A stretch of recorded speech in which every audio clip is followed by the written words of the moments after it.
Lee Summit is your destination for big city vibes and small town charm. Head to the downtown Lee Summit Farmers Market, where local meets fresh. Then grab a cup of coffee and discover a variety of shops and boutiques just around the corner. Continue the fun in downtown Lee Summit at a retro arcade bar. Discover your new beer at one of our 6 locally owned breweries. Cool off with some handcrafted cocktails at happy hour. End the night with live music and good company.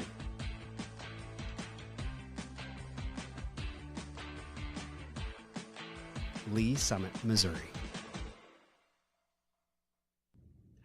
Hello, Lee Summit. I'm Laura, and this is your flash briefing for the week of November 4th. The city and the Lee Summit Fire and Police Departments invite you to join us as we break ground on the Joint Operations Facility on November 8th at 10:30 a.m. at 2 Northeast Tudor Road, directly behind the current police station. This is made possible through the 2023 No Tax Increase Bond in partnership with the state of Missouri. This facility will be the future home of fire administration and training and the city's emergency operations and communications centers. We hope to see you there.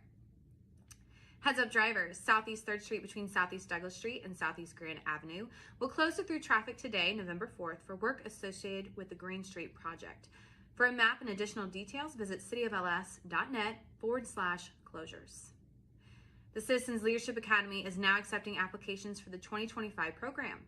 This interactive program is designed to give attendees a behind-the-scenes look at the inner workings of the city government. Applications are accepted through December 22nd. Space is limited. Sign up today at cityofls.net. The Lee Summit Recovery Park at 211 Southeast Hamblin Road is hosting Pumpkin Take Back all this week. Help keep pumpkins out of the landfill by dropping them off to be composited. This is a free event. And city facilities will be closed Monday, November 11th for Veterans Day. Thanks for listening and have a great week.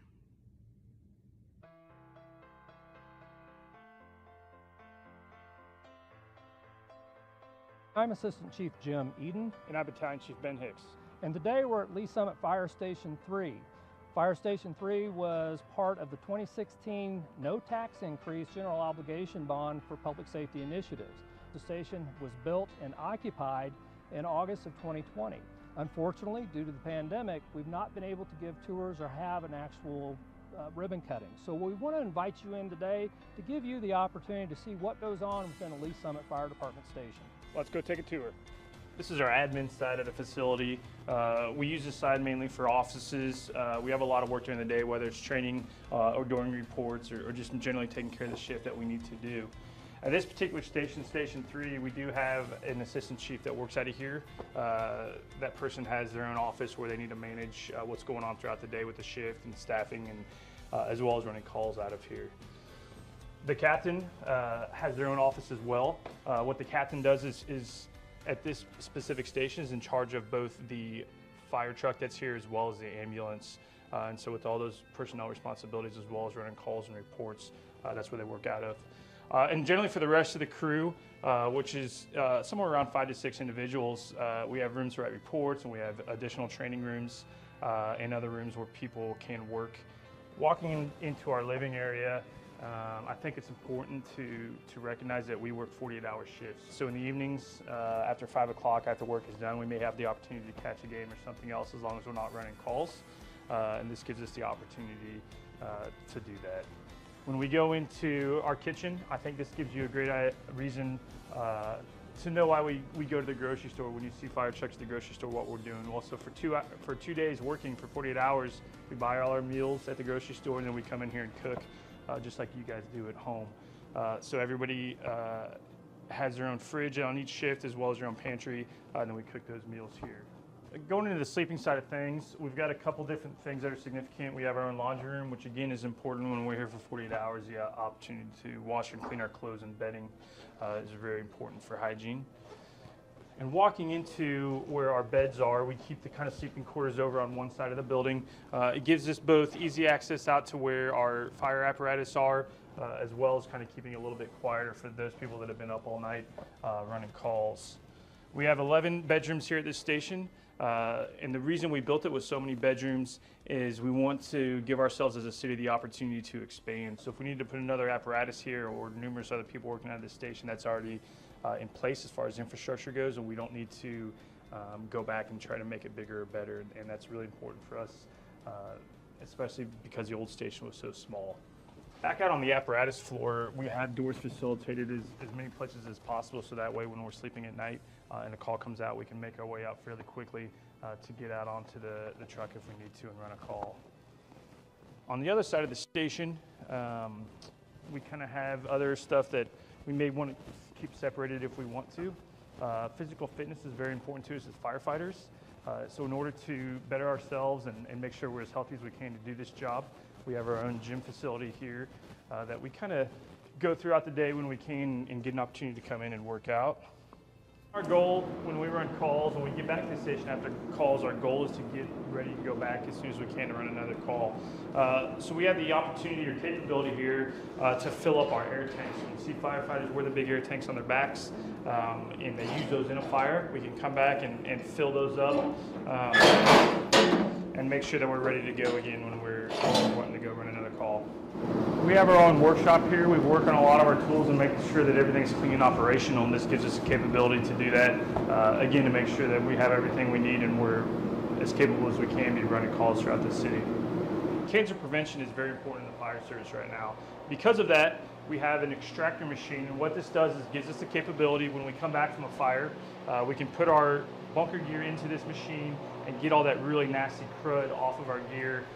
Again, kind of getting back to that cancer prevention mode, allowing us to be as clean as we possibly can for the next call. And finally is our bunker gear room. We each have our own individual locker. This gives us the opportunity to store our gear when we're not here working in between shifts, as well as keep a clean extra set on here in case we do run a fire and we need to clean our current gear. Typically, this is where your day starts off at the fire station. You come in and get your gear and put it on wherever you're working that day, and then you end the same way, bring your stuff back to your locker to go home after working. This is Med 3. This ambulance just currently moved into the station from Station 7. Station 3, since we've had it built, has turned into one of our busiest stations in the city. Therefore, we wanted to provide the best care and the closest unit as we could. So we moved one of our ambulances up, and this became Med 3 for this particular instance. Out of this station, we also have Pumper 3. And that's a fire apparatus that they utilize to run the calls on this west end of the city. The last vehicle that you see is the chief's vehicle. We have 2 shift chiefs on shift every day, and they split the city. And this chief running out of this station typically covers the west and south area of the city, while our chief at Station 2 covers kind of that northeast section of our city, and they divide it up evenly. Thank you for going on a tour with us today. If you have any other questions about the Lee Summit Fire Department, please go to our webpage at lsfire.net or follow us on Facebook at Lee Summit Fire Department. Thanks for joining us on the tour.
Councilmember Hodges. Thank you. I love where you guys are coming from. You're local and you're all kind of coming together. But where I'm struggling with from the last time that we talked about this, I think it was maybe October. I actually grew up in my district. We moved here my sophomore year in high school. My parents still live in the same house, and I just went through high school here and then have stayed in Lee Summit ever since. The neighborhood that my parents live in is Canterbury. My favorite thing, and I still do to this day, is I love to go running. They have the best sidewalks. I feel like you can go for days. So now I still get to do that. Since I live not too far from them, I get to use those same routes that I took during high school, and it's just fun. All right, let's see it, Jess. Come on.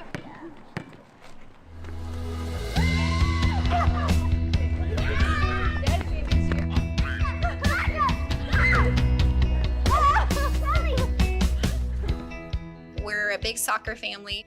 I love sports, I love to watch sports, and it's even more fun to watch sports when my kids are in it. I coach my middle daughter Josie's team. I have since kindergarten. We do the basketball, we do softball, we're gonna do volleyball. And it's just so much fun.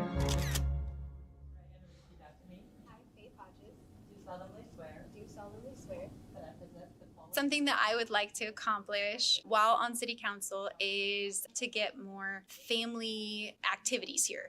You know, I don't want to have to be driving my family to, say, the Kansas side or any other city but my own. And I want to be able to invest in our city and make family memories in our city. Open the public hearing in the matter of K1 Speed, Diventures, Crack Shack, Blue Jeans Golf. Councilmember Hodges. I just want to say thank you for bringing us to Lee Summit. I grew up at this. My grandpa would take us there, so I'm excited that now I have to take my kids there.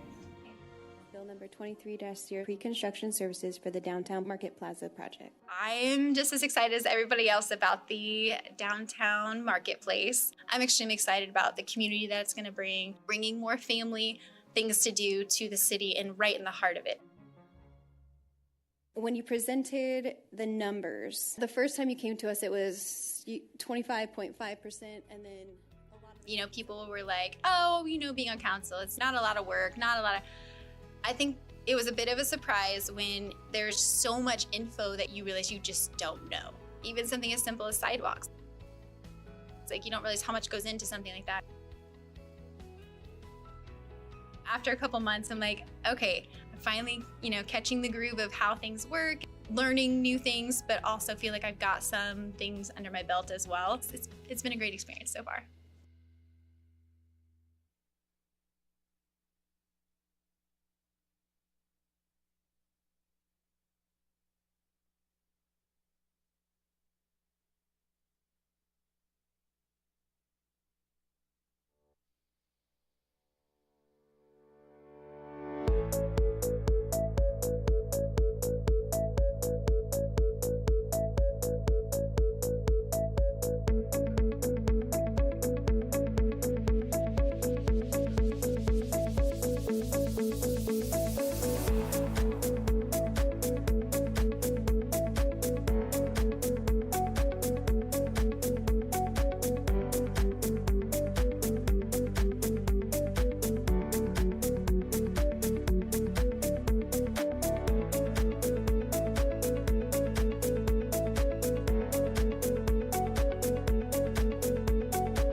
Community Economic Development Committee meeting.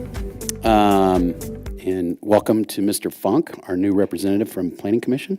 Thank you. Can I get a roll call, please? Thank you, Chair. Chair Lovell, Here. Councilmember Pryor, Councilmember Hodges, Here. Councilmember Rader, Here. Planning Commissioner Funk, Present. Oh, there she is. Vice Chair Pryor. Say here. Say here. Here. Thank you. I guess item 3, approval of the agenda. Would look for a motion. Chair, I move to approve the agenda. Oh, second. Okay, we have a first and a second to approve the agenda. Can I get a vote, please? Councilmember Hodges, Councilmember Rader, Chair Lovell, Aye. Vice Chair Pryor. Aye. Any public comments? Seeing none, we'll go right into business. First item is approval of the September 11, 2024 Community and Economic Development Action Letter. Chair. Go ahead. I move for the approval of the September 11, 2024 Community and Economic Development Action Letter. Second. Look at that. You get it. I get a first and a second to approve the action letter. Can I get a roll call vote, please? Councilmember Rader, Aye. Chair Lovell, Aye. Vice Chair Pryor, Aye. Councilmember Hodges. Aye. Great. All right, that takes us right into our discussion. Housing initiatives, updates, and recommendations by Ms. Nassif. Good evening. Good evening.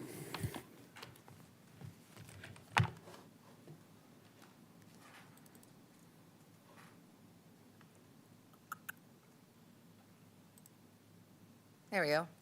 Amy Nassif, Deputy Director of Interim Director of Development, one of those. Here tonight to talk about the housing updates that we have. And I have a few hundred slides for you.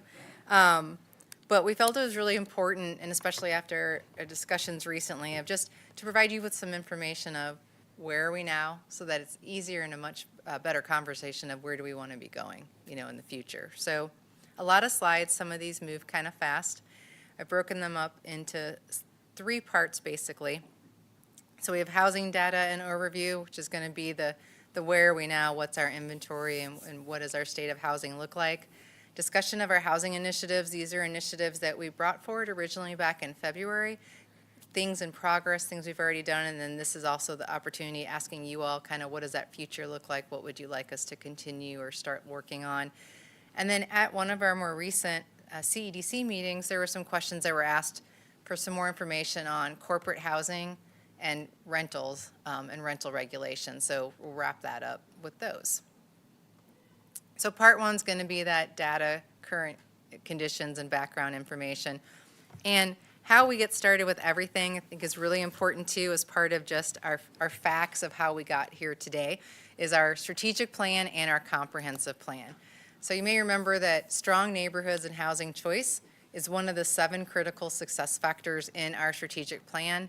I have here on the slide for you too what those objectives include, which is encouraging that affordable and diversity in housing stock and housing options. And the comprehensive plan, which helps to implement everything that we do along with our strategic plan goals. Housing in strong neighborhoods and housing choice is one of the 7 plan elements as well. So everything that we do is going to relate back to one of the goals or those strategies of our strategic and our comprehensive plan. And so if you wanted to see a little bit deeper dive on what each of those strategies and objectives are, I have them here for you. And how we have these laid out later in the presentation is what our housing initiatives that we have identified. I've also got on the screen the associated strategic plan or comprehensive plan goal that it achieves. So again, how they're all tied together and the why we're doing some of the things that we're doing. And then these are the objectives and the action items with the comprehensive plan. Again, that mix of affordable housing, preserving the existing housing stock, increasing overall property values by neighborhoods, and so forth. So how we get started with everything, like we mentioned a little bit, was our comprehensive plan. But one of the main maps and chapters of that comprehensive plan that we always look to is our future land use map. And so when we're looking at housing, where housing should go, where it's appropriate to go, where we want to see more build out of housing, the future land use map is that first map and that first tool that we use when talking with developers, applicants, property owners, or even doing some of our own housing work that we do. So thought it was important, just a refresher to show you that map. Our residential items or residential land use areas are those that are going to be identified in yellow, orange, and that kind of light orange. I'm not Hector or Shannon, so I should have prepared better about a fancier color term. But light orange and dark orange is what you get with me, unfortunately. So those are identified there for you. Also, just want to talk a little bit about what are we really meaning when we talk about what affordable housing is and attainable housing, because they are different. Affordable housing is housing which costs the occupant 30% or less of their gross income. So you are considered to be having an affordable housing if you're not spending more than 30% of your income. And your income includes housing costs, whether it be rent or mortgage, along with any associated housing costs. So that does include your utilities. This is not a definition specific to Lee Summit. This is something that HUD, ULI, APA, National League of Cities all use. And then attainable housing is different. Attainable housing is also known as workforce housing. Back in the day also used to be referred to as missing middle housing, but attainable housing is going to be housing for sale that is unsubsidized and that meets the needs of those with incomes between 80% and 120% of our area median income. So attainable housing is all about how can you attain and move into a home that you own. It's not rentals, it's home ownership is what we're talking about here. And it's more attainable if for those people 80% to 120% of that area median income. And I have a couple examples of what that means later on. So those are the differences when we're talking about the two. So back to some of the data that we have and just what does our inventory look like right now. We have just under 40,000 households in the city of Lee Summit. Our average household size, 2.6. Our vacancy rate, and this is something really important that we like to track. Our homeowner vacancy rate is a 1%, which is super low. Rental vacancy rate's only at 5%. A healthy market is anywhere between 5 and 7%. And the reason why you want that higher vacancy rate is the higher the vacancy rate, the more apt that you're going to have good quality and affordable and attainable housing on the market. That means you have more stock available, more inventory available. And when you have too low of a vacancy rate, like that 1%, that is one of the drivers that drive up the cost of housing. It also discourages existing homeowners who have maybe some older homes or those who have rental properties from fixing up the properties because they don't have the market demand. They know they don't need to do that reinvestment because they don't have a lot of supply to begin with. So you do want to look for a healthier vacancy rate of that 5 to 7%. And also right now, which we've talked about before, the majority of our residents in Lee Summit, 75% are living or homeowners, whereas just about 25% are renters. Is there any questions so far? I've got a quick one. Does somebody else have any? Just a quick one. So you say on owner vacancy rate, 5 to 7% is a healthy margin, or that's what you typically look for. What about on the rental vacancy rate? The rental, it's around the same. It's around the same. Mm-hmm. And so then, we're just at the cusp. And then 75-20, basically 75-25 on homes that are owner occupied versus renter occupied. Any bar there that is, I mean, is that a healthy mix, 75-25, or? That just depends on what the community's needs and goals and desires are. It's more of what you look for more so is that vacancy rate as opposed to what your mix of, because depending on the makeup and the demographic of your community, where you're located geographically, kinds of jobs and things that you have, you're going to have a much higher, renter occupied community in many cases. Now, we do have, there's lots of opportunity, and so let me go back. The 25% here for renter occupied, it's not just multifamily. It is any kind of rental properties, is one. And then the other thing is, you do see this higher in cities that also have lots of the corporate housing opportunities, because that's something that large businesses and national businesses look for, to have for corporate housing available and things like that. Also, if you have a college community, that would be higher as well. Okay. So just some number things, and I know this is going to be an ongoing conversation, so a couple things I would probably want to know is 75-25, might be interesting to look at other communities and whether we deem like, well, that, like where their owner versus renter is as comparison's sake, right? So maybe you look at Raytown, Kansas City, Overland Park, Lenexa. We are right on par. It's 75-25 across the All board. those cities are? Most of them. Lenexa and one other are going to be at around a 70-30% mix. And then the only other piece of data there on the, you were saying the 1% is low. When was that calculated? Like, is that, because obviously there's not much velocity in the housing market right now, and that's a lot to do with interest rates and cost of housing and things like that. So I'm just curious, what was it 3 years ago versus what is it today? I'm sorry, go ahead. And if that's just an external factor of just kind of the market that we're in right now. This was done through the American Community Surveys, and so this was a 2022 snapshot estimate. And so it did not change very much from the 2021 either.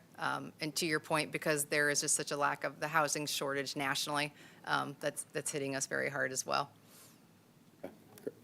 Go ahead. Amy, is this whole screen here 2022 stats? Or just the rental vacancy and the homes that are up? The whole screen here is 2022 stats. Now, I do have updated, so now the home ownership versus renter is still about the same right now. It might have moved like 0.3 of a percentage point. And the number of households is actually right now closer to just under 40,000, just under like, it's at 39.5. But for the screens and the slides, the majority of the data all coming from the community survey, American Community Surveys through the census. I just didn't want to mix and mish too much data sources, if that makes sense. But if we took that look at like the renter versus occupied, today the actual numbers are they're not significantly different. There's no statistically difference in those. And what you were saying on the rental vacancy rate and the owner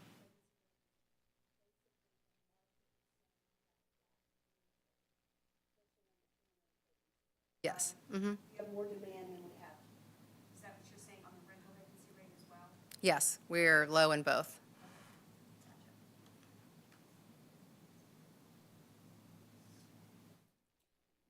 If I may, just for comparison purposes real quick, I just pulled up the American Community Surveys for the 2023 one-year estimates, and for the country, it's 65% is the ownership rate nationally, just as a point of comparison.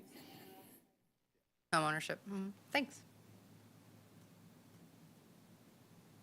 So our median household income right now is around $103,000, and the average price home in Lee Summit for sale is $349,000. Again, this is from the American Community Surveys. However, when we just did some more recent look at this and some data analysis, this past year, the median sale price in Lee Summit actually is $392,983. And that's off Zillow does some reports right now on real estate and real estate trends and housing trends and things, and so that's on, I believe, that report. You mean the average home price? So the median sale price, Well, the because median those are sale different, price. an average and a median. Yes. So which one is it? So the American Community Surveys one is what's on the screen for the average price home in Lee Summit was $349,000. That was the few years ago. But if you just on the side wanted to know what things have been selling for lately, it's more than that, and that median sale price is $392,000.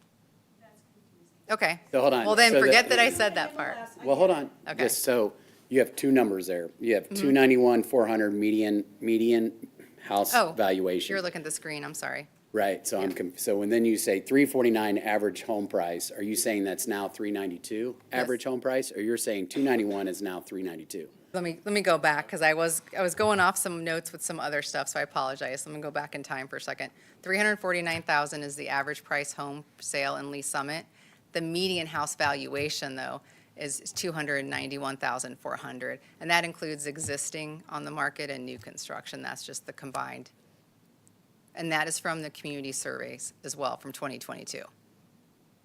What was the 392 number that you So then if you just wanted something like more in today's world, like in 2024, just another data set, the homes have been selling lately for $392,000. And that's in Lee Summit, or that's? In Lee Summit. Okay. So the average price, so now basically the average home sale price today is more, is closer to 392 versus the 344 now. Okay, great. Yes. Thank you. Yeah, go ahead. And that is a combination of new construction. Anything that's sold, I would Correct. assume. Yeah. If you wanted just, yes. The average sales price for new construction is much higher. That is 525,000. And then we do have just about 22% of our total households in Lee Summit are cost burden, and that is households who are spending more than 30% of their income on housing and housing expenses. So this is also from the community surveys, American Community Surveys through the census, of just what our housing values kind of look like and how they've been trending. So if you were curious on that, excuse me, and what that looks like with our inventory and with the percent of units that we had. And then cost burden households. It's going to be a much shorter presentation. Sorry. The cost burden households, owner occupied cost burden is in blue, and then renters cost burden households is in that orange color for you.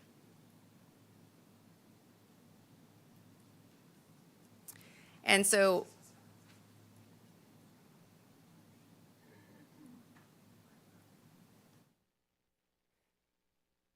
when we're looking at the housing, we don't just look at that inventory that we have, but we also want to look at our population, our demographics and things. And so we do have our population right now, I believe everyone knows, is just around 106,000, and we are projected to grow to 138,000 by 2040. So just another reason why housing is so important, and glad, something good that we're looking at right now. Did you want me to go back? Should I go back to anything, or? Were you wanting to, were you wanting to have some comparisons to other cities? Is that what you were? Yes, I was wondering, do we have any comparisons to other cities that are similar to ours that are not just right around here as far as rental versus homeownership? I believe so. I don't have it tonight here with me, but certainly do. Like Franklin, Tennessee, I think, and Carmel, Indiana are two that we've brought up quite a bit. Okay, thank you. So I'll pull up the ACS while we're sitting here for Franklin and Carmel. And just since I'm doing it right now, looking at it, Overland Park is 56.5% for their homeownership rate. That was the one that was the super low. And 56.45? 56.45, yeah. Yes. And that, what happened, so Overland Park, and also I want to say, I think it was Lenexa, they saw the multifamily boom. They were one of the first ones to have a lot of the multifamily and the mixed-use developments coming on the market years ago. Before then, it started seeping over and having a lot more multifamily built in other communities nearby. So they were almost 60-40 at one point. Both of them were for home ownership and rentals. So again, back to some of the population that we have. With the housing diversity and housing choice, it's really important too, because as we look at the age cohorts that we have and how our population is aging, because as we go through different cycles of our life, there's different housing needs, obviously, that we all have. And so with looking at that, we also then look at, we want to break this down a little bit further into what is our makeup right now of our housing choice options that we have on the market. Single-family residential, those larger lots of single-family make up 69% almost of our current inventory that we have.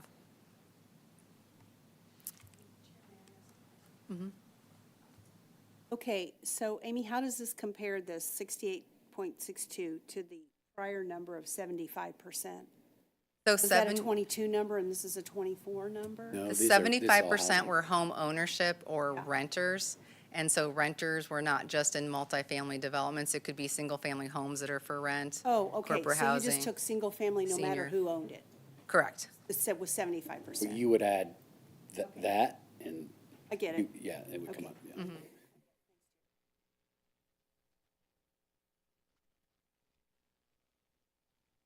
And I apologize when I PDF this, some of the sentences and the language got blurred, so I'm sorry about that. So students, young corporate professionals, what it's supposed to say under there is that's about 25% of our population. And the rentals are sought after very often by, again, not just busy professionals, but it's corporate housing is something that major companies use as to entice new recruits, executives and things of the community. Also, they seek those rental properties too, so that they can entice people. Then they come and have the job, and then they decide to settle in that community as well. Also for people who maybe want to have more walkable community and walkable living area as well, instead of don't want to have to go home and cut the grass and clean out the gutters. You also have your first-time home buyers and young families. That's the workforce housing or attainable housing that we talk about. A lot of times that missing middle, there's those smaller single-family lots, cottage style or duplexes are sought after, but that currently makes up only about 16% of our housing stock today. Then when you have like the families growing in the midlife, almost 70% of our housing stock is single-family currently, and we've talked a little bit about already what the market is and the average cost for new home construction. And then our senior housing, over 36% of our population is 55 years old and older, and we currently just have 18 senior residential communities, which about 2,900 units, and 1,300 of 8 of those are located at John Knox Village. So again, this is the workforce housing. This is just some numbers I think you all have probably seen before regarding some of our folks who work and live in Lee Summit. And then one question that we also had a while back was, what have we approved? What actions have we taken on some of our developments, but they have not yet been built, right? So these are entitled but not built. The single family being 267, we do have over 1,100 multifamily units. That comes to I think it's just 5 or 6 developments.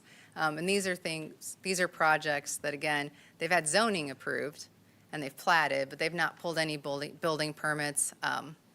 They may or may not do so. There's just nothing in the queues at all and haven't been for quite a while. But that is what's been zoned. And then what's under construction was another question that we were asked. This year we're doing pretty good. We're more building permits pulled in 2024 to date than we had this time in 2023. Large majority of that is single family, which again is just great. We're having a lot of permit activity right now over 2023 as well. And so then the second part of this is talking about the housing initiatives that we already have underway and the status of those. Did I answer all the other questions so far, or do you mean to stop for a moment? You don't need to ask anymore if you want. Amy, the last screen, I think.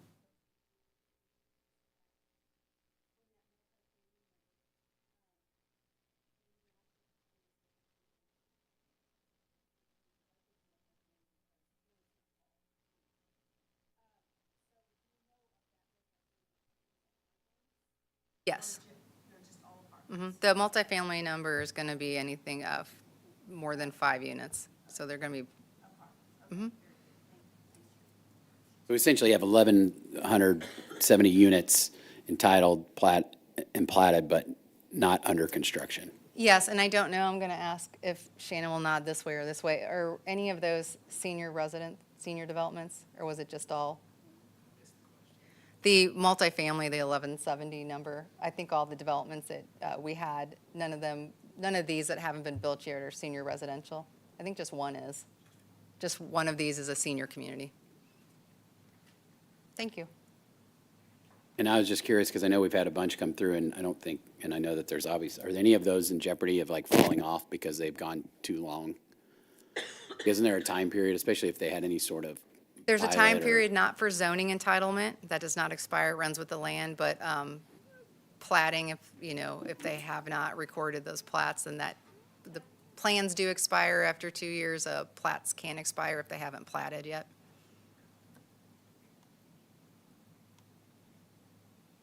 And so moving into some of our housing recommendations. So in February, we were here and we took a look and we had our recommendations broken up into kind of 3 bucket areas. And this is pretty typical with how most entities are looking at kind of housing initiatives in general, like APA and ULI. Is the first one is what is our code requirements and our development processes, what are some community partnerships, and then economic incentives and assistance. And so that's kind of how we broke things up for ourselves as well. And so first took a look at the UDO and development processes. For completion, we've done several UDO updates that have been approved. That was increased multifamily density, decrease the lot size for several single-family districts, and also provided a cluster development option that was approved back in May. In process, we have our current UDO updates. Those were the modifications, plan extensions that we came through you all on, and Planning Commission approved those October 24th, and that'll be heading to City Council in December. And then also we're in the midst of working with our community stakeholders on our 2024 code series updates for the building code updates, the International Code Council updates. So that's already in process. And we are also working with and collaborating with other jurisdictions on that as well. For future, the things that we had talked about previously was, and that are found in our comprehensive plan as goals, is to develop an infill development policy and also research opportunities for mid-density housing in some of our other districts to report back and come back to work with you all on and see what your thoughts are on those. And so these goals here on the UDO and development process align with I have the goals of the strategic plan and the comprehensive plan. That's what those are on the top right part of your screen. Are there any questions on those at all? Sarah, I got a quick question. On the, Go ahead. when we did the UDO, I wanted to be like Cinda and seek permission. When we did the lot sizes and the cluster development and that kind of stuff, has there been any interest in any of that? I know it was only May. I mean, have we seen anybody? We have not had any applications. We've had some phone calls, and we've also, we've notified and let our, HBA and our other stakeholders know, and they were, they thought it was great and really great move towards housing diversity and housing choice, but no one's come through with an application quite yet. Sure. You're welcome. And so the second one's community engagement and partnerships. And so what we've completed so far is we are a member of the Eastern Jackson County Department of Health and Housing's Economic Vitality Committee. They meet once a month with housing stakeholders throughout the metro and talk about these things that we're talking about with you this evening, of how we can advance housing and housing initiatives. We also complete our yearly update report in our Communities for All Ages plan with the Wellness Committee, and I'll have a little bit more information on our Communities for All Ages plan upcoming. And then in process right now, we are working with Truman Heritage Habitat on ways that we can improve and get the word out more on our housing repair program.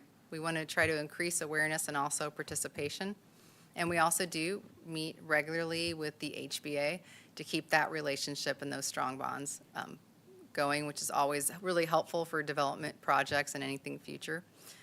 So in the future, looking ahead, some things that we had talked about, we had not started yet and would be looking for your feedback this evening, is to develop strategies to promote housing diversity, awareness, and advocates.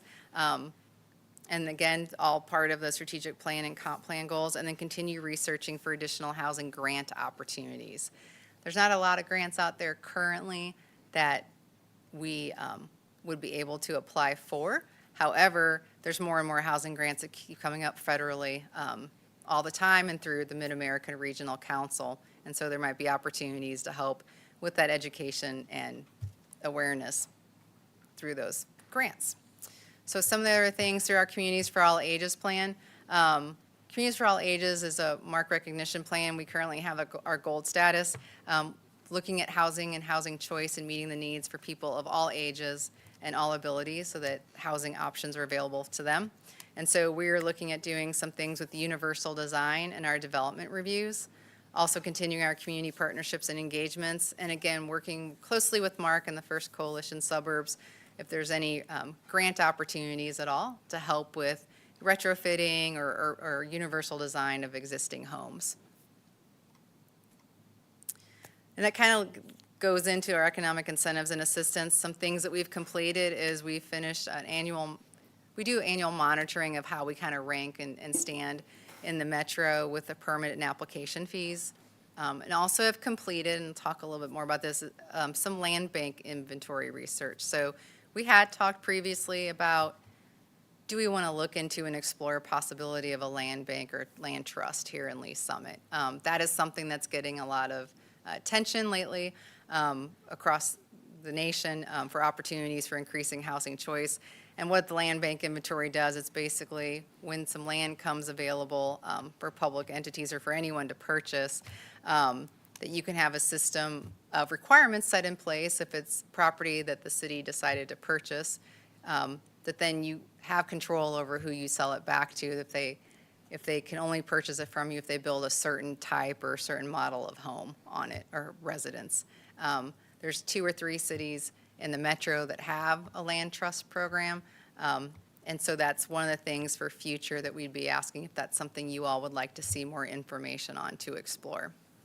In process, we, again, finishing some of those code updates and working with Truman Habitat. We are going to have a community kind of outreach day or workshop looking at doing that in the early spring or late winter. And then again, for future, looking at additional home improvement program opportunities. So there's a couple things here. What we'd like to look at is first is a Explorer neighborhood improvement program that might be funded through other means besides CDBG. There are several communities locally and nationally that offer small grants, whether that be for exterior home repair or also for neighborhood improvements. That could be improvements to a monument entrance signage, street lights, trees, removing dead trees, or helping with landscaping or planting, fixing potholes, things that help to beautify a neighborhood on that more global scale, to help clean up maybe common ground. Lots of times you find that there's problems or issues like that in older developments that don't have an active HOA. And so some of like a matching grant program has been found pretty successful in other communities to help engage with them, help encourage their HOA to get more involved and help clean up those things, or also have some kind of programs for more exterior repair.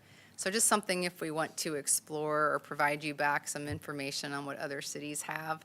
Also looking at first-time home buyers program and education assistance. The city used to have one of these years ago. I think it stopped in 2019. And at that time, the dollar amount was around $3,000 and required individual to live in their home and stay there for 3 years. Due to a variety of factors, both with the dollar amount not helping as much as we were hoping it would, and also just some of the internal processes and steps and basically the paperwork and things to it, it was not really fruitful for anyone involved. So it did stop. But there are a few other cities who still have it, and they're doing pretty well. So that's just another thing. Do we want to explore and look more into that we provide information with you, back to you on? And also we found that several cities, a little bit more nationally, are looking at home buyers just education.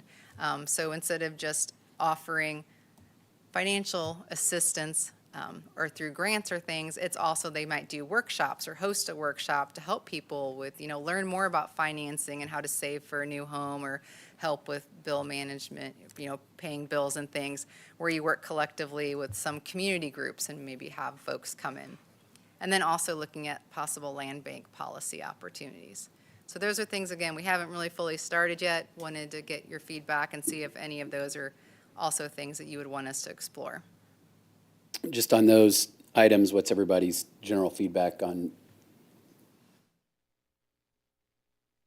Okay, exploring further. So I would just say, I love the idea of land banking, and not just for single-family home, but I would love to see the city be more proactive in getting land. I think it. So I'd love to learn more about that, commercial and residential. I know we're focusing on residential. And neighborhood improvement, I think that's a great idea. I love the education. I'm not as big on the assistance, like the financial assistance, but I think homeownership is tough. And there are a lot of fundamentals that people, like how to not be burdened is here's what you make, here's kind of what you can afford, but also you've got a down payment, you've got financing, and then you've got deferred maintenance too, like things to think about as you're going through that. So anything we can do to be a resource for people, I'm assuming most people could go find a lot of that online, but I think it would be good just to see what we might be able to do from an education standpoint. Would be good. It's interesting because you'd be surprised at what people don't know. And it is online, but they don't really know.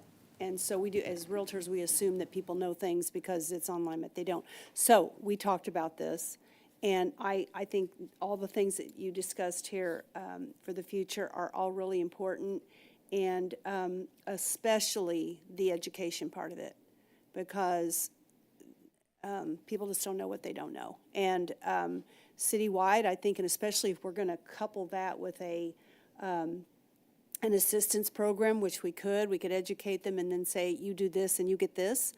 I think that might be a good partnering combination with, trying to get more people to own homes here in Great. And it's interesting too, and I don't mean to go backwards in the data, but with their average income being $103,000 in Lee Summit, if you do like an online, we did like an online kind of mortgage calculator breakdown. If you took that with like the 30-year fixed mortgage rate right now, say there's $1,000 in home bills a month, and someone, if they even had 20%, if they even had $20,000 to put down, which is a lot of money, you'd be looking at a home you'd be able to afford of $260,000. And yeah.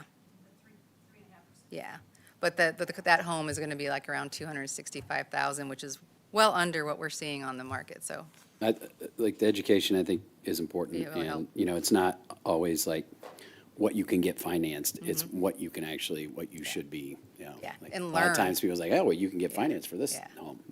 Anyway, I think that's Learning good. what- And the only other thing that I didn't see on here, and maybe you'll get to it, and maybe this plays into this, but the LCRA could be a valuable tool for us too, and maybe exploring opportunities that we can use that body, whether it is neighborhood improvement, whether it's someone buys a home in theory, like maybe there's a mechanism, and I've actually, I think we met years ago, Ryan, me, you, and Bushek, about older inventory. There's a cost for it, but what if you wanted to raise that old and build something in there, but but by the time you did all that, the cost would be so high. You could come in with like an LCRA and you say like, get rid of that older inventory, build something that, is middle market, whatever, and utilizing some of those tools to lower that delta. So I think there's some creative ways to do that, especially in the urban infill, where we could get rid of dilapidated product, bring in new product that maybe fits some of that missing housing, and utilize those tools that those can be passed on to the home buyer some way. So, I mean, it would take a lot of creative, but I think if that got on the street and there are more developers out there, there'd be more incentive to come in and turn over some of that inventory. Yeah. So that is a great segue and a great point. So that infill development is a great tool that can help when you do have an old, dilapidated, vacant buildings. And, we're not just concerned about housing affordability and attainability, but also preserving what's out there today, and also the quality of the neighborhoods and, the value of the neighborhoods around. So if there is something that's beyond repair, having a mechanism to raise that, to tear that down, but have an infill policy that would let them be able to build if you're on that smaller lot is great. Something we also call naturally occurring affordable housing, or NOAA, is when we're looking at older homes. In many instances, the cost to repair an older home is going to be more financially viable than tearing the home down, and then you end up building something that is not attainable. 27% of our homes in Lee Summit were built before 1980, and that's a really long time. Which makes me sad because I was born way before 1980, so saying that out loud is pretty awful. But that's like 17,000 of our housing units, and so looking at a possibility, some kind of program or something to help the HOAs or help the neighborhoods on this global scale, or do more with our housing repair program that can help preserve and keep these more affordable housing units on the market, but make them, fix them up, make them more livable, or improve the quality of life for the residents that are in there as well. And with the homeowners associations, we talked a little bit about this, and this was one of the questions that you all had a couple meetings ago. It is concerning when HOAs do disband, right? A city's jurisdiction does not reach to the extent that we can force an HOA to stay together. But what we can do is sometimes cities, through other programs they have, they can offer those programs through neighborhoods, provided that they have an active HOA. So that can help to encourage HOAs to either form again or to reform or to stay together if you do have other kind of assistance or grant or matching, grant programs that would require an HOA existence there. But sometimes, and usually when the HOAs do disband, it is because of lack of interest or lack of funding, and it is in those older neighborhoods that do need that most help and that most attention. I do know there's some other cities that do have home repair programs or neighborhood repair programs that help with the common ground area or the entrances and things, but one of the requirements is that they do have an HOA. And if they don't, there's education material that's provided to them to help them try to form one. We talked about the first-time buyer assistance program. This is a little bit more information on that for you too. Again, it disbanded in 2019. It was like $3,000 at the time. The couple cities around the area that do have it still, such as Blue Springs, I think it goes from $3,000 to $10,000 is what they do in assistance now. And then land banks we already talked a little bit about too, where it allows the cities to, ability to own land for future public-private partnerships. So we don't have, when the inventory that we did with Shannon's help, some of the vacant property, none of the vacant property that is owned by Jackson County right now is developable actually, but having a program in place when one then does become available, it would set us up to be able to do something. Or if it's land that's just got a dilapidated building on it already when those come on the market. So, and then lastly, corporate housing and rentals. We had some questions about what were the benefits of corporate housing.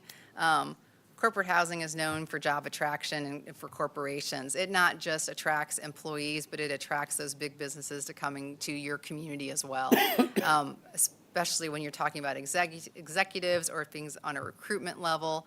To have that housing in place where it's furnished rentals that have for extended stays, 30 days or more, also for business travelers, it's something that large corporations and folks, they do look for. And the community investment is great because those properties are oftentimes maintained in much better shape when it's maintained by a corporate entity as opposed to, like, say, an individual or someone. So I didn't mean to rush through those. But and here we were with the recommendations. So the items in red are the ones that we have in progress already. Completing our code updates, the UDO updates in process, and the items in black are the ones that we're asking you all, do you want us to start, when we finish the items that we already have in process, which are the ones that you'd like us to look into to provide you with more information and come back to you on?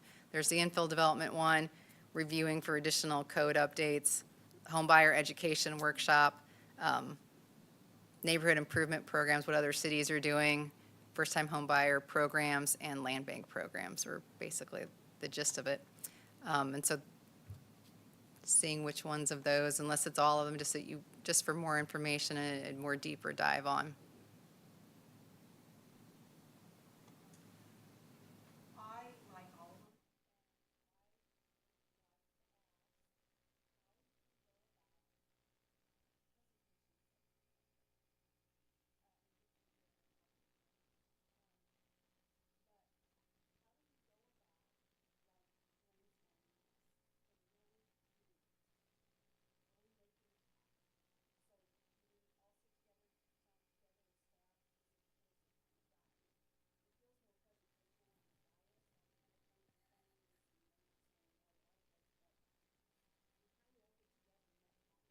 So, Councilman Rader, just I'll jump in real quick. So what we're doing is we're doing all the background research to bring it to the committee to have those conversations about, okay, is this a program that we fully want to develop, and then If there is a program that we fully want to develop, or there's some other comments or things like that, then you can let us know. We can go do the homework associated with how to make that happen, and then we can bring that back as to how we can make that happen as staff. You know, one of the things that we talk about all the time, and you know, with these programs is, you know, funding. Funding is going to be the biggest thing. So setting up new programs like this, you know, we've got some opportunities for some grant funding associated with that, but that grant funding is going to have ties associated with it. It's going to have requirements and red tape, if you will. So we can go after that. Is that going to be enough? You know, that's all going to be kind of scalable and dependent. And then, so we still need to identify funding sources, essentially, for a lot of these programs in order to make them a reality overall. But that's all work that we can do and bring back to the committee for further discussion as to the how. So if you give us the direction on, you know, this is what we're trying to achieve, we're talking through those different ways, and we can figure out how to implement. Perfect. Thanks. Thanks, Ryan. So we just didn't want to give you a 300-page slide presentation tonight, but also just wanted to see which ones you like, and then we will do that deeper dive, because it'll take quite some time, because we really want to be able to flesh it out for you.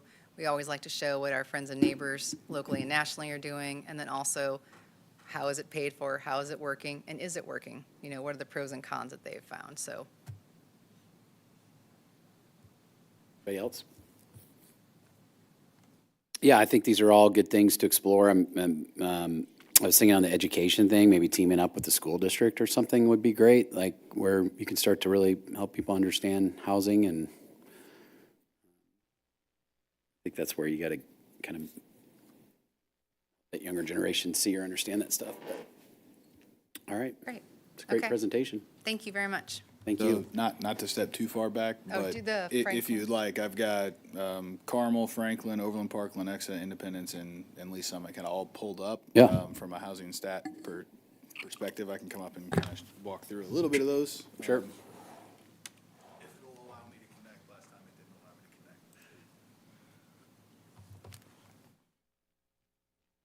connect. I will caveat this. You can stay up here too. No.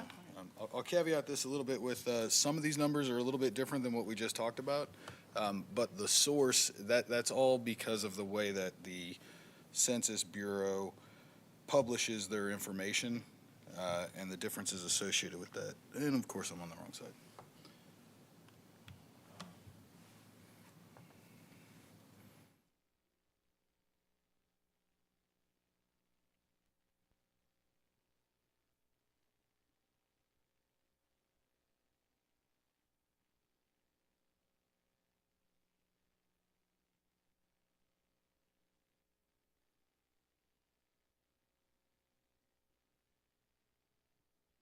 Well, I might just have to talk about it real quick, because I don't know why email this. it to us? Yeah, well, I can email you a couple of different links, but the reason why I wanted to pull it up, because I wanted you to see the source.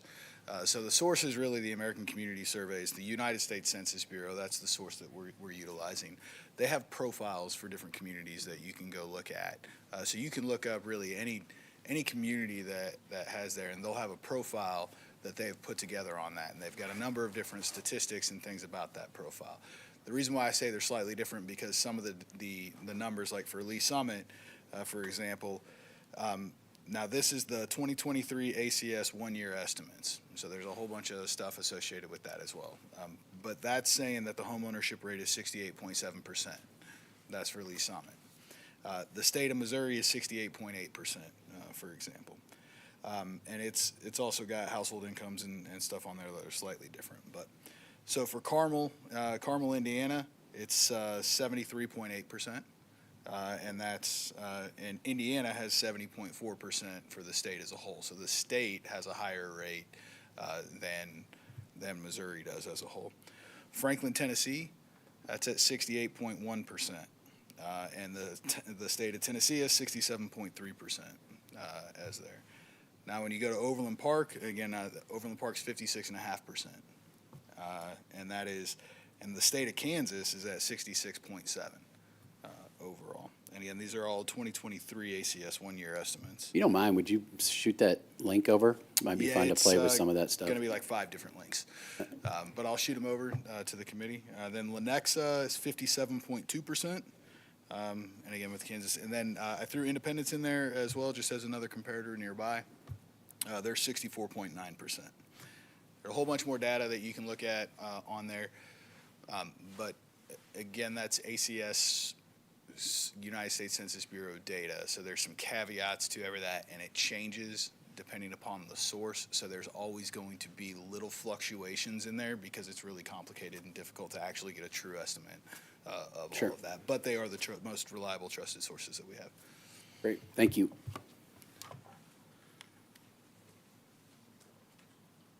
Will take us to our next item.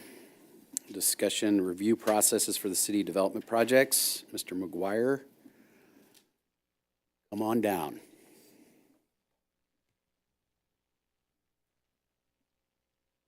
All right. Good evening.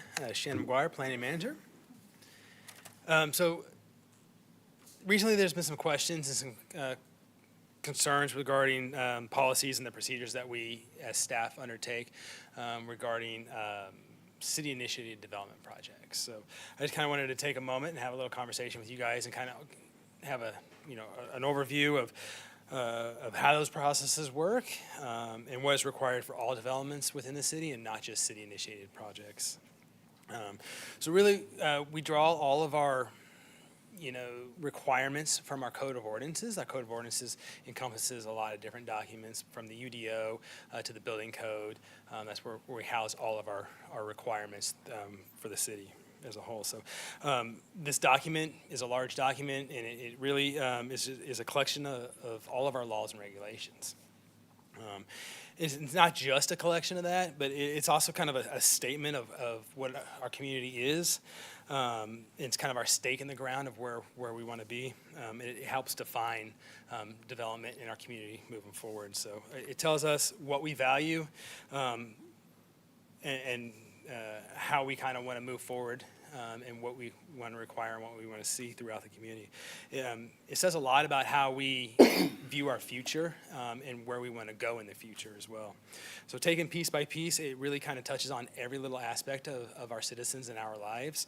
But as a whole, the code does help our residents and us as a community be good citizens, helps us maintain and grow into a particular path and really kind of shapes that culture for the future of our community. So every aspect and every requirement in that code is vital to constructing the kind of community that we want to grow and foster. And these regulations are super important for many reasons. They help promote public safety, health, and welfare as a whole, and that's really where we draw all of our powers from. It helps protect the quality of life for our citizens. It helps define our community. And it ultimately helps create good order throughout the community as a whole. So why does this matter?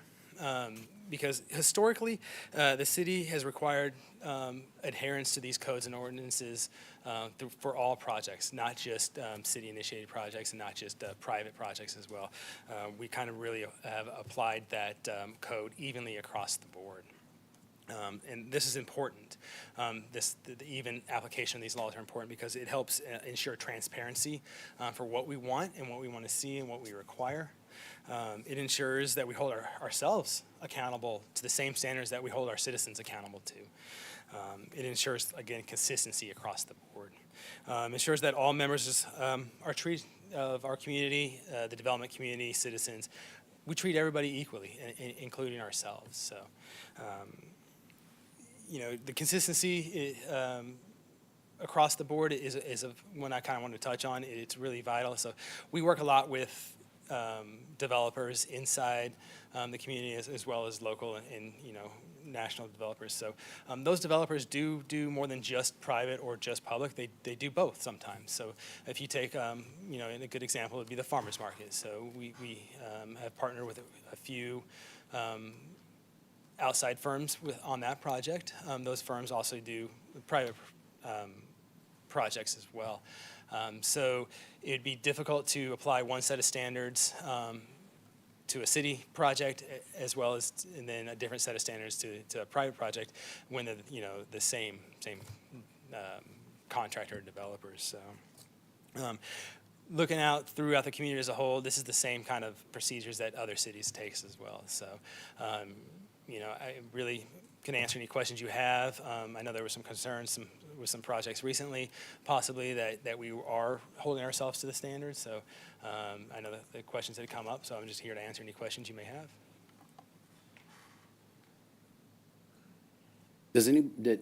I'm not aware of any that. Was it the park that Correct. got brought up? Okay, yeah. Other than that, I don't know of any. Yeah, Councilmember Shields brought it up a few meetings ago about the park.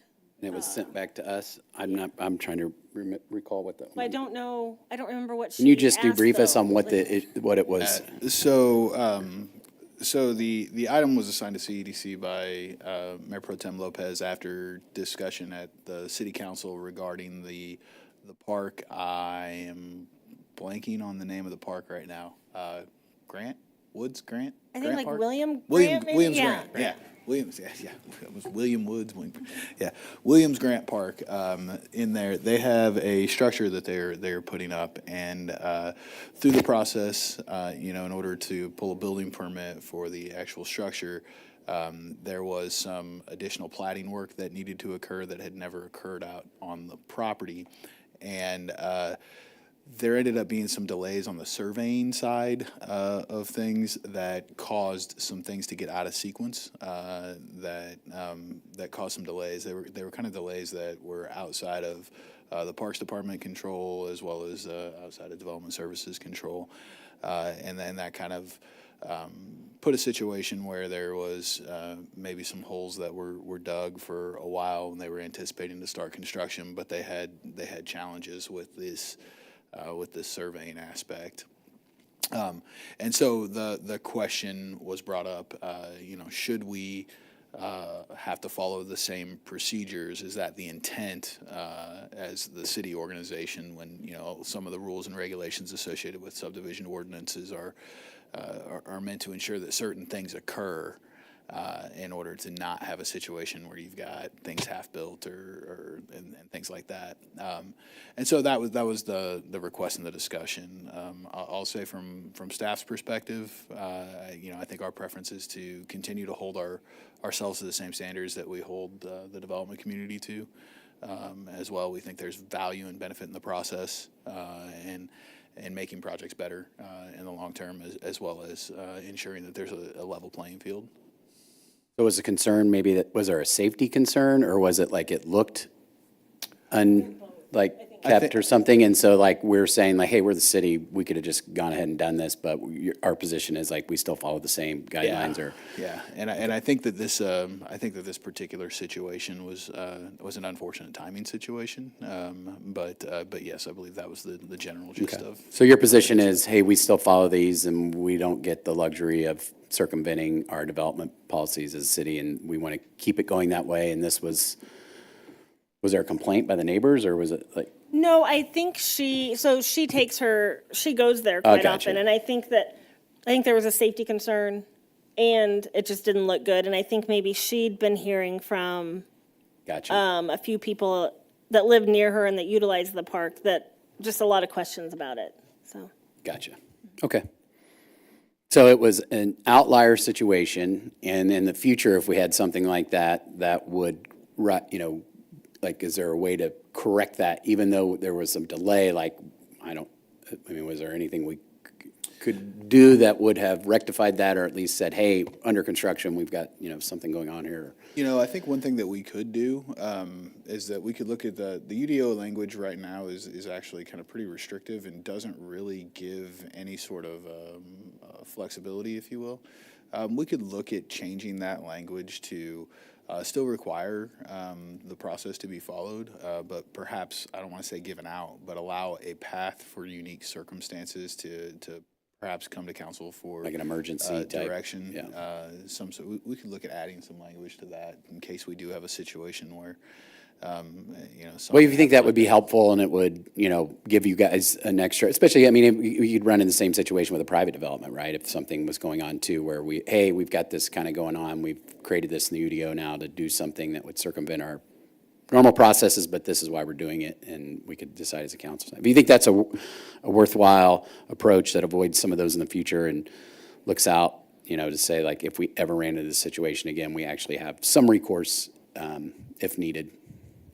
Yeah, I'd be okay with that. I think we could look at that as a possible UDO amendment. Okay. I can add a little bit to that. This is kind of a one-off. I'm unaware of any other issues. Okay.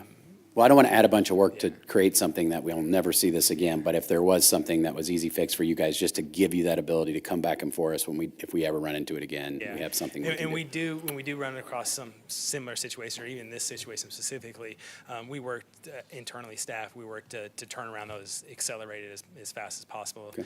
And there are some of those processes that can stack and run concurrently to help speed up that process as well. Great. Thank you. Anybody else? Great. Our last item is the property enforcement, maintenance, and enhancement. Mr. Robbins. And a handout. Do you have another handout for Ms. Pryor? I don't think she was here earlier. I do, I hope. Working.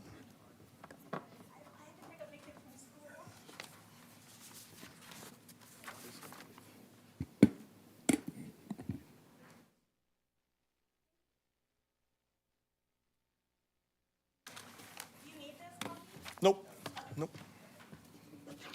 Oh, wait. Sorry. Sorry about that.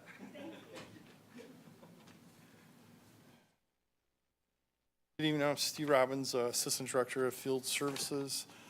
Just kind of following up from last, I think it was July, when we talked about the commercial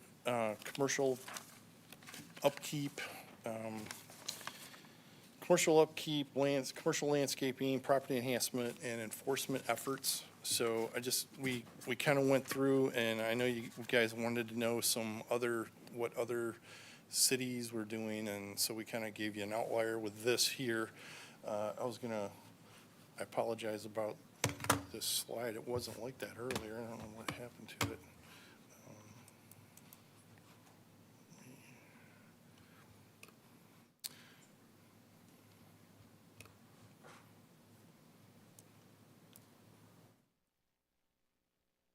So I just wanted to start out with how the enforcement process starts. Each one of our neighborhood service officers, we have 4 of them. Right now we're actually down to 3 because we're in the process of hiring a new one. One moved on. We give each area as proactive enforcement.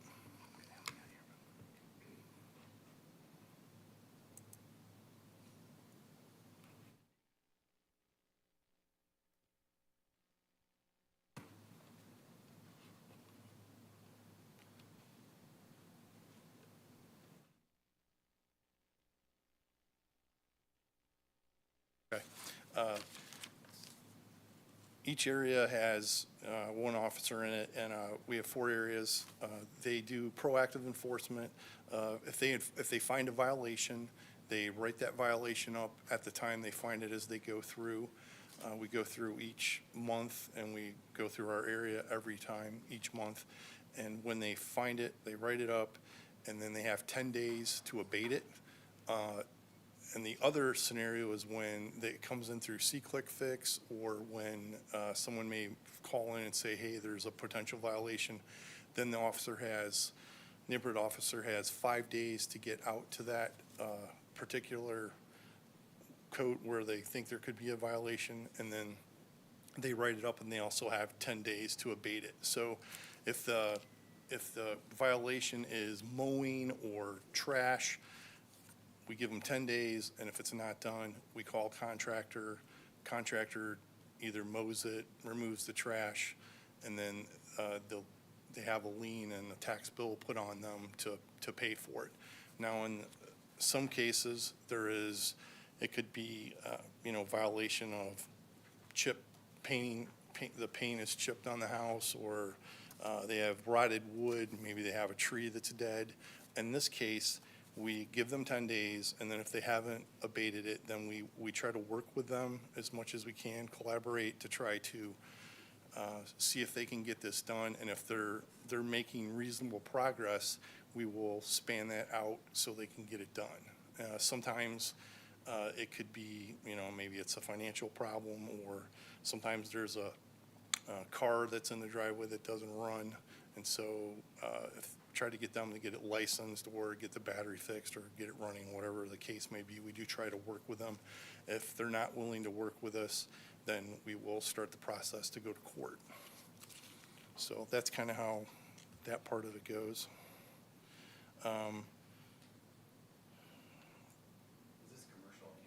Yes, I'm sorry, I meant to say that. That works with commercial and residential. Same thing for like commercial when there's potholes or in the parking lot, which is usually the main thing that we run across.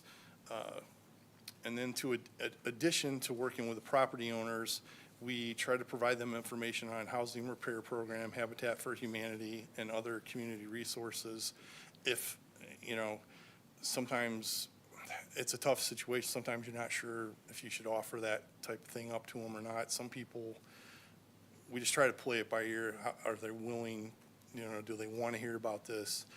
One of the things too that Amy talked about with giving some financial assistance, that's something that we are interested in trying to go forward with because we do run across, there's elderly people who can't get the work done, and maybe there's financial burden also on some of these places that we run across. From talking with Jessica, the manager, and the neighborhood service officers, there's some people that they're just not going to fix it, or they don't care, or whatever, when there's a violation, and there's always going to be those. But there are a good portion of people who could use some help.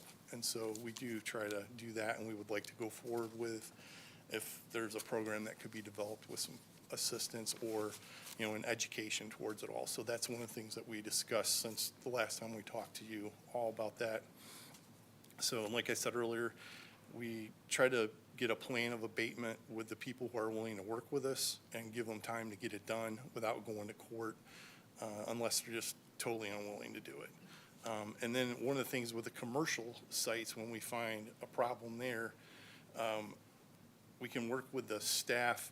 Sometimes they're, doing redevelopment on that area on there, so we can work with them to try to, if we know we have a known problem with one of these commercial sites, we can work with the planners to try to help them get it taken care of before we issue the permits and everything and get them going in the right direction.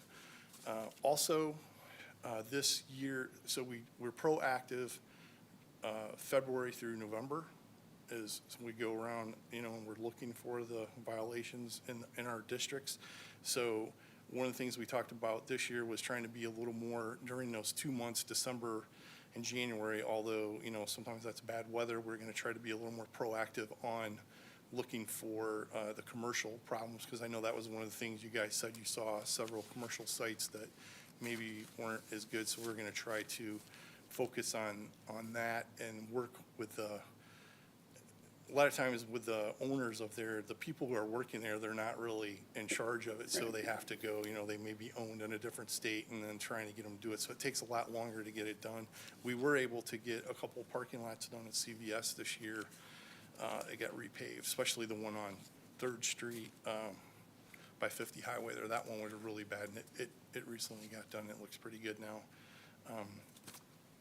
So there's that, and then I passed out to you guys. Oops. You have the paper from. Yeah, it's interesting to see. I think it's really cool. Yeah, we ran. I don't have it on a slide, but we have. One of the things that was really stood out. We went through it. Jessica did a lot of this legwork. We went through the Overland Park and. Carmel Franklin. Oh, yeah. This.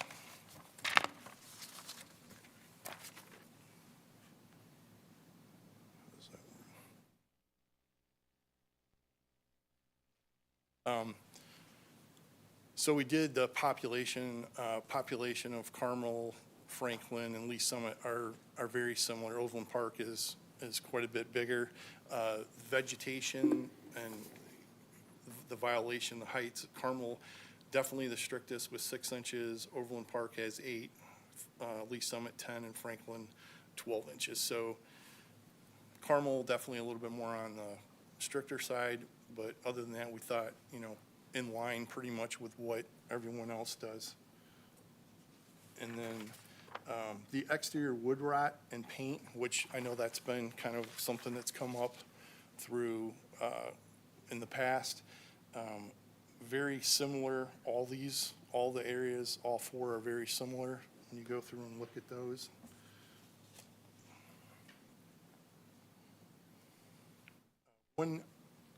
And then the inoperable vehicles, they're very similar also. Franklin has no inoperable or unlicensed motor vehicles shall be kept on a premises, and no vehicle shall be in the premises in the state of major disrepair. Lee Summit stored in the garage. Carmel and Overland Park give you 15 days. Like if it's inoperable, you got 15 days, and the other 2 are a little stricter about it. One other thing was, I think Carmel, Indiana it was Franklin, Tennessee. They didn't require fencing of your trash cans. As long as they were 2 feet from the house, you could have trash cans out there, and then everyone else wanted you to have it kind of fenced in. This is great. Those were, we just went through and found those. There's a lot of other things, but I think is what we were trying to do was, you guys have brought up those areas, and then Overland Park is a good example here. I think as we're in the ballpark of what, everyone else is doing, we're trying, we've been proactive since 2021, so we're finding that, and we're going to try to report back to you every 6 months or at least every year. I think we're finding less, like on the last round we had less inoperable vehicles. I think the things, they're going down, so we're trying to get through the area to try to get everyone noticeable what's going on and kind of try to get everyone trained up what our codes are. So I guess kind of looking for some guidance on what you'd like us to do as far as that. I know some of it was landscaping, and so we. Well, I think there's two. I think it's twofold. So I think it's. I think this is nice to understand what we have in place, so that, and then I think as residents, commercial and residential, 2 different things. So commercial, but if we noticed areas, like I could go to this and then I could make a note, it's like, hey, this is in disrepair, or like, something probably needs to be done with this. And I could think of a handful of those. And then residential, I just think, I drive through some houses that I look and I see them like majorly in violation, but I'm also sensitive to someone's financial implications, like to do that. And a lot of that's just being a good neighbor. Like, do you leave your house in disarray and it looks horrible and it does something, whatever. It's kind of subjective, but so, are there any on here that you would like to see adjusted, added, or changed? Like, should we lower our grass and vegetation limit? Is that a big deal, or is? How can we adjust? I don't think we. You don't think what? I don't think we should. At the 10 inches right now. We have a lot of them right now that we do. We work a lot of grass cases. That's the majority of our caseload during the summertime. And a lot of people struggle with 10 inches. So, we can certainly go more restrictive. A lot of the HOAs in the area do have more restrictive standards that those kind of in neighborhoods the middle have of to the follow. road there. Carmel's 6 inches. Yeah. Right, you'd be mowing every other day, I think. So, Yeah. but we'll certainly look into whatever you guys want us to. That's a great question. And what we, time. Some of them are. Some of it's a financial. Lots are like. A lot of senior citizens. Yeah. Yeah, some also are older citizens and they don't have the means or they don't have anyone there helping them. So like we talked about with the housing presentation, some of those programs could also maybe help and lend itself to getting them connected with people and resources that could help with that as well. Or, you know, there are other family or financial issues or problems that they're experiencing at the time. You know, I remember putting some violations out once and the people had experienced like a death in their family at the same time. You know what I mean? So just things that might be happening that we're sensitive to. Yeah, those are cases. Yeah. Yeah.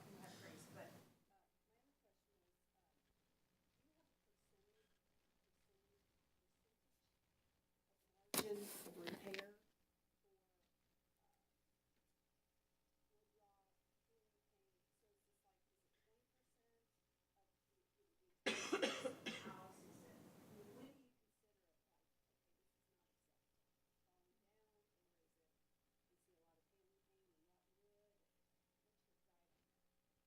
We don't necessarily have a percentage. It's, you know, if there's a small hole or one spot of peeling paint, you know, on the side of the house, maybe we don't push that initially. You know, we'll look for what other violations are there. But I can think of several houses that, you know, the whole chimney is rotten, and we're definitely going to address that. Faded paint is not a violation under our ordinance. If it's chipped peeling, there's exposed wood, decay, wood rot, those would all fall under that qualification. But do you think if we standardize that a little bit, that it would be a more fair?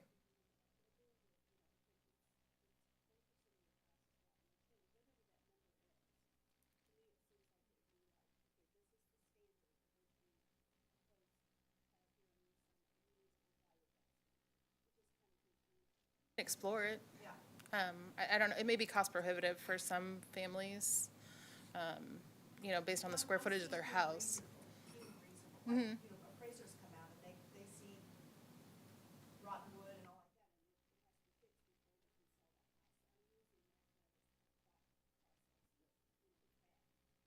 that. Yeah, I mean, we can certainly explore that option and see what other, you know, this is kind of a lot of these are just follow the same code that we do, this IPMC 2018. But we can certainly dig into other municipalities and see if they have a standard for that.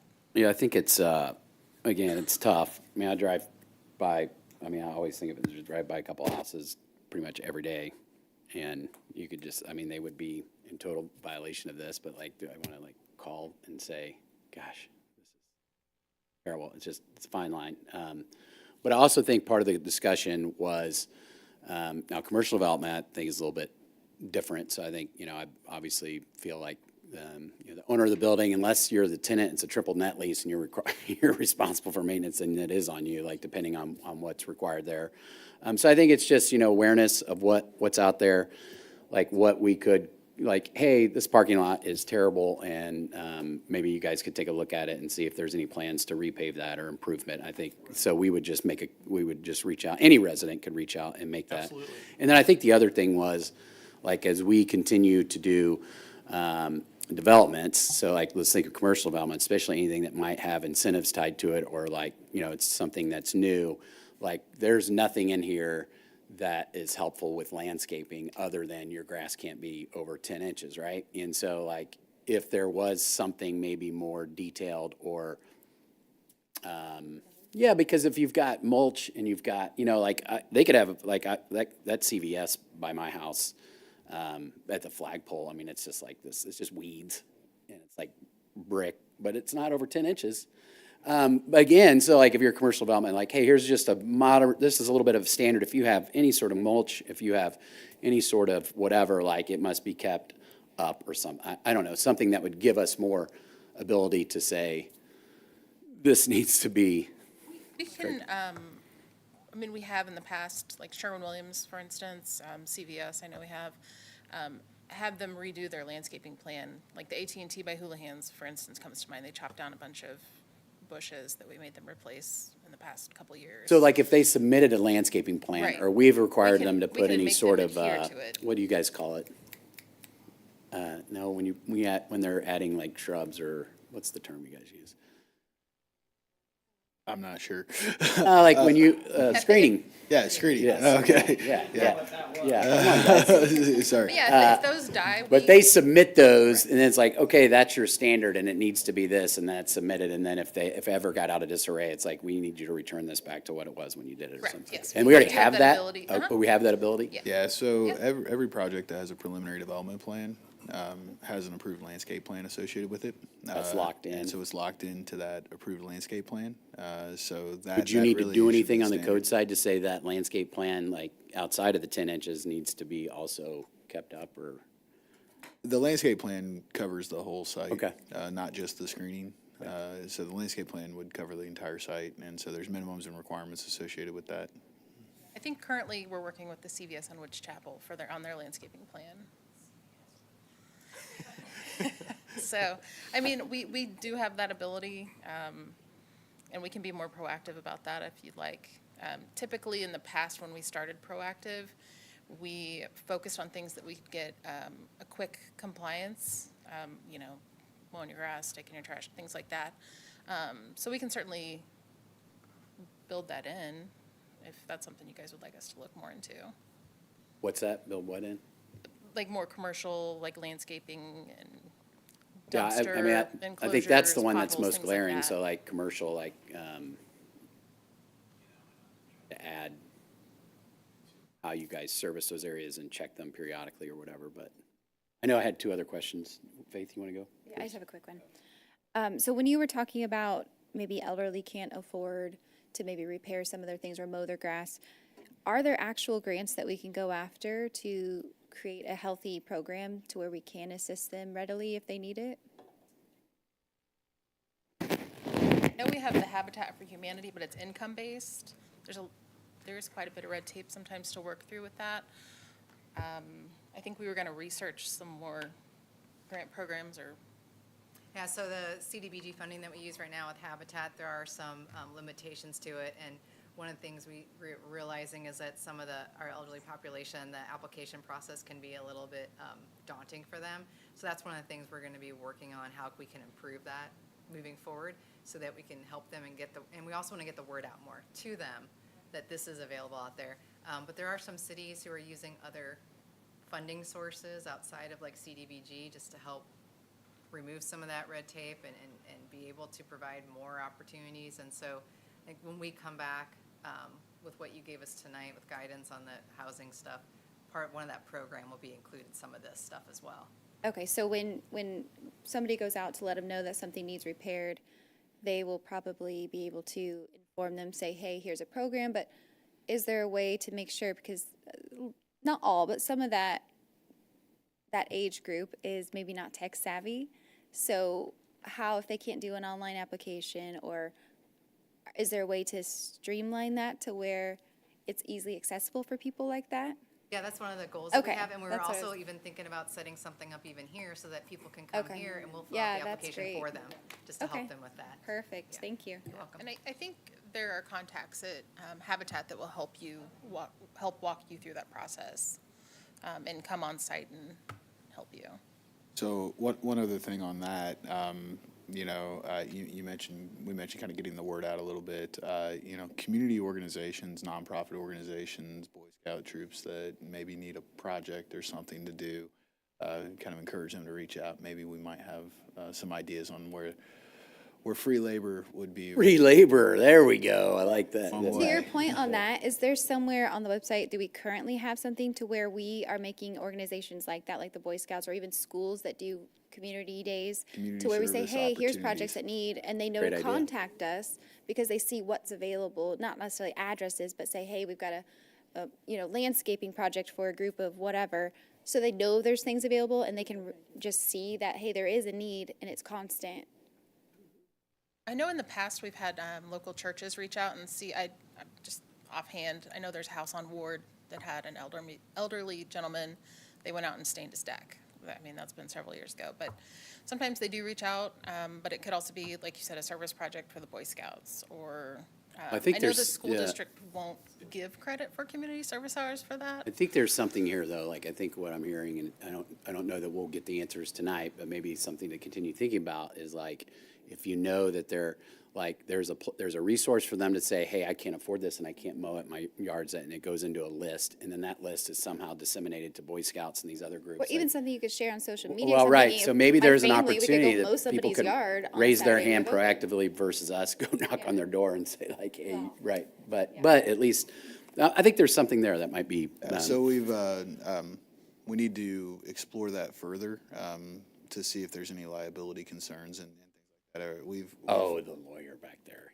We've had a couple of, I'll Liability. say starts and stops, on that concept, overall. But I think that. Well, if that's they definitely ask worth- for it, maybe that's a different thing too, but anyway, that's a really good point. Conversation Yeah, starter, Yeah, for yeah. certain.